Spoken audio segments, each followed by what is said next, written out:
ಈಗ ನರೇಂದ್ರ ಮೋದಿ ಅವರ ವಿಚಾರಕ್ಕೆ ಸಂಬಂಧಪಟ್ಟಾಗೆ, ಬಿ ಜೆ ಪಿ ವಿಚಾರಕ್ಕೆ ಸಂಬಂಧಪಟ್ಟಾಗೆ 272 ಸರ್ವವಿದಿತ ಎಲ್ರಿಗೂ ಕೂಡ 272 ಬಂದೇ ಬರ್ತಾರೆ.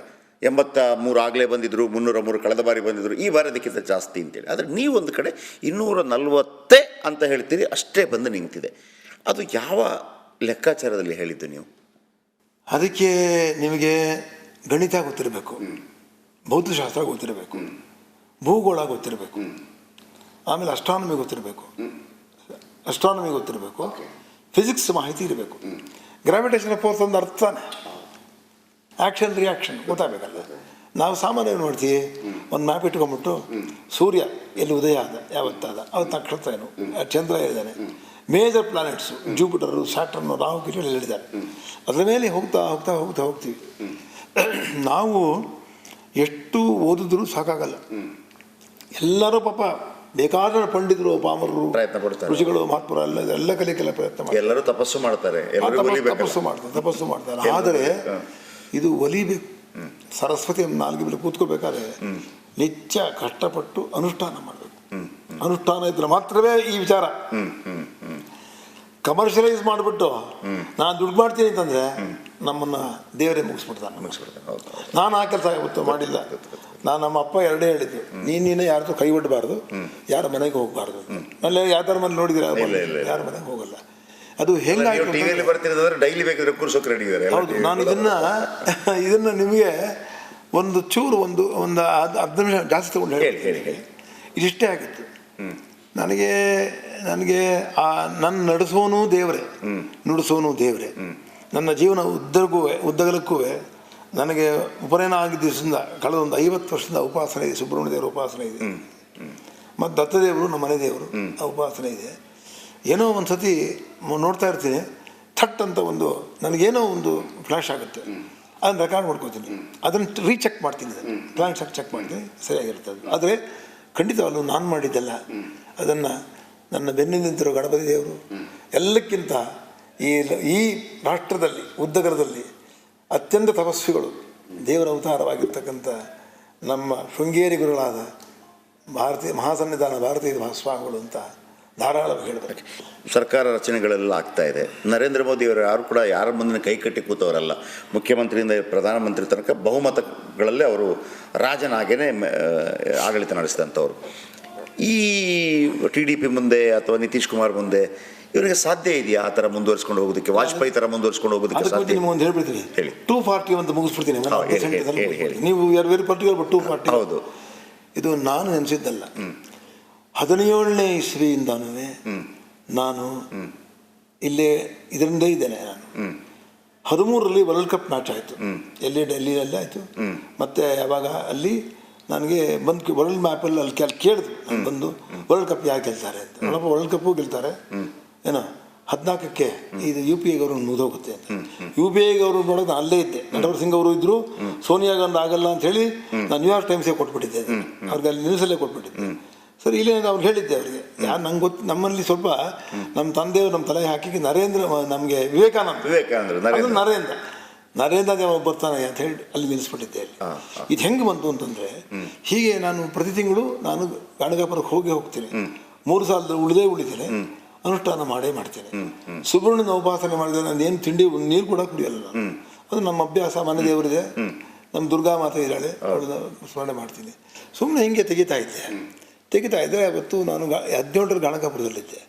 ಆ ಶೀಟ್ ತೆಗಿತಾ ಇದ್ದೆ. ಶೀಟ್ ತೆಗೆಯುವಾಗ ನನಗೆ ಗೊತ್ತಿಲ್ಲದಲ್ಲ ಏನು ಮಾಡಿದೆ, ಒಂದು ಚೀಟಿ ಇಟ್ಬಿಟ್ಟಿದ್ದೀನಿ. ಅದ್ರ ಮೇಲೆ ನಾನೊಂದು ಸಣ್ಣ ಕುಂಡ್ಲಿ ಡ್ರಾ ಮಾಡಿಬಿಟ್ಟಿದ್ದೆ. ಈಗ ಅಲ್ಲಿ ಯೋಗಿ ಆದಿತ್ಯನಾಥ್ ಅವರು ಕೂಡ ಭಾಳ ಕಡಿಮೆ ಸೀಟ್ ಬಂತು. ಮುಂದಿನ ಪ್ರಧಾನಿ ಯೋಗಿ ಆದಿತ್ಯನಾಥ್ ಅಂತಲೇ ಭಾಳ ಹೇಳ್ತಾ ಇದ್ರು. ಯೋಗಿ ಆದಿತ್ಯನಾಥ್ ಅವರ ಭವಿಷ್ಯ ಹೇಗಿದೆ? ಪ್ರಧಾನಿ ಆಗ್ತಾರೆ ಅವರು ಯಾವತ್ತಾದರೂ? ನನ್ನ ಪ್ರಕಾರವಾಗಿ ನಾನು ತಪ್ಪಿರ್ಬೋದು. ನನಗಿಂತ ಮಹಾತ್ಮರು, ವಿದ್ಯಾವಂತರು, ಜ್ಞಾನಿಗಳು ಎಲ್ಲ ಬೇಕಾದ್ರೂ ಚೆನ್ನಾಗಿದ್ದಾರೆ. ಅವರ ಅಭಿಪ್ರಾಯ ನಂಗೆ ಗೊತ್ತಿಲ್ಲ. ನನ್ನ ಅಭಿಪ್ರಾಯ ಮಾತ್ರ ಹೇಳಬಲ್ಲೆ. ನಾನೇನು ಅದರಲ್ಲಿ ತಪ್ಪಿದ್ರೂ ಕೂಡ ನಮಗೇನು, ನಾನೇನು ಅದಕ್ಕೆ ಚಿಂತನೆ ಮಾಡೋಲ್ಲ. ನಾನೇನು ಬ್ರಹ್ಮ ಅಲ್ಲ, ದೇವರ ವಿದ್ಯೆ ಕೊಟ್ಟು ಹೇಳ್ತೀನಿ. ನನಗೆ ಈ ದೇಶದಲ್ಲಿ ಈಗ ಪ್ರಧಾನಮಂತ್ರಿ ಮೋದಿಯವರು ಸನ್ಯಾಸಿ ಅಲ್ಲ, ಮದುವೆ ಆಗಿದ್ದವರು. ಇವರು ಯೋಗಿನಾಥ್ ಅವರು ಪರಿಪೂರ್ಣ ಸನ್ಯಾಸಿ ಜೀವನ ಮಾಡ್ತಿದ್ದಾರೆ. ಸನ್ಯಾಸಿಗಳು ರಾಜಯೋಗದಲ್ಲಿ ರಾಷ್ಟ್ರವನ್ನು ಆಳಬಾರದು ಒಂದು ಶಾಸ್ತ್ರ ಇದೆ. ಎರಡನೇದು ನನಗೆ ಯಾವರೊಬ್ಬ ಸನ್ಯಾಸಿಗಳು ಭಾರತ ರಾಷ್ಟ್ರವನ್ನು ಆಳ್ತಾರೆ ಅಂತ ನಂಬಿಕೆ ನನಗಂತೂ ಇಲ್ಲ. ಹಾಗಿದ್ದರೆ ಇನ್ನೊಂದು ಅಮಿತ್ ಶಾ ಅವರ ಹೆಸರು ಬರುತ್ತೆ. ನರೇಂದ್ರ ಮೋದಿಯವರ ನಂತರ ಯಾರು ಭಾರತಕ್ಕೆ? ಈಗ ನೀವು ನೋಡಿ ಈಗ 3ನೇ ಟರ್ಮ್ ಕೂತ್ಕೊಂಡಿದ್ದೀರಲ್ಲ, ಇದು ತುಂಬ ಕಷ್ಟ. ಇಷ್ಟು ದಿವಸ ನೀವು ಬೇಕಾದ್ದೆಲ್ಲ ಮಾಡಿಬಿಟ್ರಿ, ಇಷ್ಟ ಬಂದದ್ದೆಲ್ಲ ಮಾಡಿದ್ರಿ. ಏನೋ ಯಾರ್ಯಾರು ನಿಮಗೆ ಬೇಡ ಅನಿಸ್ತೋ, ಯಾರು ಕೆಟ್ಟ ಅಂದ್ಕೊಂಡ್ರು, ಯಾರ ಮೇಲೆ ದ್ವೇಷ ಇತ್ತು ಒಳಗೆ ಹಾಕಿದ್ರಿ, ಆಚೆ ಬಿಟ್ರಿ, ಏನೇನೋ ಮಾಡಿಬಿಟ್ರಿ. ಇದನ್ನು ಎಲ್ಲ ತಡ್ಕೊಂಡಿದ್ದಾರೆ. ಅದಕ್ಕೆ ನಾನು ಹೇಳೋಲ್ಲ, ಈಗ ಹಿಂದೆ ನಡ್ಕೊಂಡಾಗ ನೋಡ್ಕೊಳಕ್ಕಾಗುತ್ತೆ ನೀವೀಗ. ನೋಡಿ, ಈಶ್ವರನ ವಾಹನ ಯಾವುದು ಶೆಟ್ರೆ? ವೃಷಭ ವಾಹನ ಅಲ್ವಾ? ಹೌದು. ಎತ್ತು ಅಂತೀರಾ? ಎತ್ತು ಅಥವಾ ಗೂಳಿ ಇತ್ತಲ್ಲ, ಏನೋ ಕೋವ ಬಂದ್ರೆ ಗೂಳಿ ಆಗ್ತದೆ. ಹೌದು. ಅದಕ್ಕೊಬ್ಬ ಮೂಗುದಾರ ಹಾಕಿರ್ತಾರೆ, ನೋಡಿದ್ದೀರಾ? ಹೌದು. ಹಾಂ, ಈಗ ಈ ಸಂದರ್ಭದಲ್ಲಿ ಹೆಂಗೆ ಸಿಕ್ಕಾಕೊಂಡ್ಬಿಟ್ಟಿದ್ದಾರೆ ಅವರು ಅಂದರೆ, ನಮ್ಮ ಯಾರ ಬೇಕಾದ್ರೂ ಇರಲಿ, ವ್ಯಕ್ತಿಗಳು ಯಾರೇ ಇರಲಿ, ಸಪೋರ್ಟ್ ಮಾಡಬೇಕು ಹೇಳಿ ಯಾರೋ ಇರಲಿ. ಈಗ ನೀವು ಇನ್ನೊಬ್ಬ ರಾಷ್ಟ್ರೀಯ ಕೊಟ್ಟೋಗ್ಬಿಟ್ರೆ ಇವಾಗ ಸ್ವತಂತ್ರ ನಿಮ್ಮ ಕೈಲಿ ಮಾಡೋಕ್ಕೇನೂ ಇಲ್ಲ ನಿಮ್ಮ ಕೈಲಿ. ಹೌದು, ಅವ್ರಿಗೆ ಬೇರೆಯವ್ರು ಬಿಡ್ತಾರೆ ಇದ್ದೇನು ಗ್ಯಾರಂಟಿ? ನಾಳೆ ಅವ್ರು ಕ್ಯಾಬಿನೆಟ್ ಮಾಡಿದ್ರು ಇಂಥವ್ರು ಬೇಡ ಅಂತ ಹೇಳ್ಬೋದಲ್ಲ, ಅವರು ಇಂಥವ್ರು ಮಾಡಿ ಅಂತ ಹೇಳ್ಬೋದಲ್ಲ. ಬೇಡ, ನಾಳೆ ನಿಮ್ದು ಯೂನಿಫಾರ್ಮ್ ಸಿವಿಲ್ ಕೋಡ್ ಮಾಡಿದ್ದೀರಾ, ಮಾಡಬೇಕು ಅಂತ ಹೇಳ್ತೀರಾ? ಓಕೆ, ಅಲ್ಲ ಅದೇ ನಾನು ಅಂದಿದ್ದು. ನಾವು ಪ್ರತಿ ಸಲ ಹೇಳುವಾಗ ನಮಗೊಂದು ಧೈರ್ಯ ಬರೋದು, ತಾಯಿ ಭಾರತಿ ಬಂಜೆ ಅಲ್ಲ, ಎಲ್ಲಾದರೂ ತನ್ನ ಮಗ ಹುಟ್ಟಿರ್ತಾನೆ, ಅವರು ಯಾವ ಕಾಲಕ್ಕೆ ಅವರು ಪ್ರವರ್ಧಮಾನಕ್ಕೆ ಬರ್ತಾರೆ ಅಂತ ನಮಗೆ ಗೊತ್ತಿರೋದಿಲ್ಲ ಅಂತ. ಈಗ 2014ರಲ್ಲೂ ಅಷ್ಟೇ ಬೇರೆ ಬೇರೆ ಮುಖ್ಯಮಂತ್ರಿಗಳು ಕೂಡ ಇದ್ದರು, ಅಲ್ಲಿ ಅಡ್ವಾಣಿ ಅವರು ಕೂಡ ಇದ್ದರು. ಒಂದು ಪ್ರವರ್ಧಮಾನಕ್ಕೆ ನರೇಂದ್ರ ಮೋದಿಯವರು ರಾಷ್ಟ್ರ ಮಟ್ಟದಲ್ಲಿ ಬರ್ತಾರೆ 10 ವರ್ಷಗಳ ಕಾಲ, ಮತ್ತು ಈಗಲೂ ಕೂಡ ದೇಶವನ್ನು ಮುನ್ನಡೆಸ್ತಾರೆ. ಈ ಎಲ್ಲ ಅಮಿತ್ ಶಾ ಅಥವಾ ಯೋಗಿ ಆದಿತ್ಯನಾಥ್ ಇವರನ್ನು ಹೊರತುಪಡಿಸಿ ಹೊಸ ಮುಖವೊಂದು ಭಾರತದ ಇತಿಹಾಸದಲ್ಲಿ, ರಾಜಕೀಯ ಇತಿಹಾಸದಲ್ಲಿ ಕಂಡುಬರುವ ಸಾಧ್ಯತೆ ಇದೆಯಾ? ಈಗ ನಿಮಗೆ ಹೇಳಬೇಕು ಅಂತಂದರೆ 2025 ಇಸ್ವಿ ಮಾರ್ಚ್ 29ನೇ ತಾರೀಕು ಶನಿ ಕುಂಭರಾಶಿಯನ್ನು ಬಿಡ್ತಾನೆ, ಬಿಟ್ಟು ಅವನು ಮೀನರಾಶಿ ಹೋಗ್ತಾನೆ, ಅದು ಗುರುಮನೆ.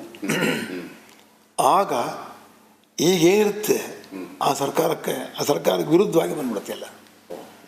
ಇವತ್ತು ನಮ್ಮ ಕಾರ್ಯಕ್ರಮದಲ್ಲಿ ಓರ್ವ ವಿಶೇಷ ಅತಿಥಿ ಇದ್ದಾರೆ. ರಾಜಗುರು ಅಂತ ಗುರುತಿಸಿಕೊಂಡಿರುವಂತಹ ಬೆಳ್ಳೂರು ಶಂಕರನಾರಾಯಣ ದ್ವಾರಕನಾಥ್ ಅವರು.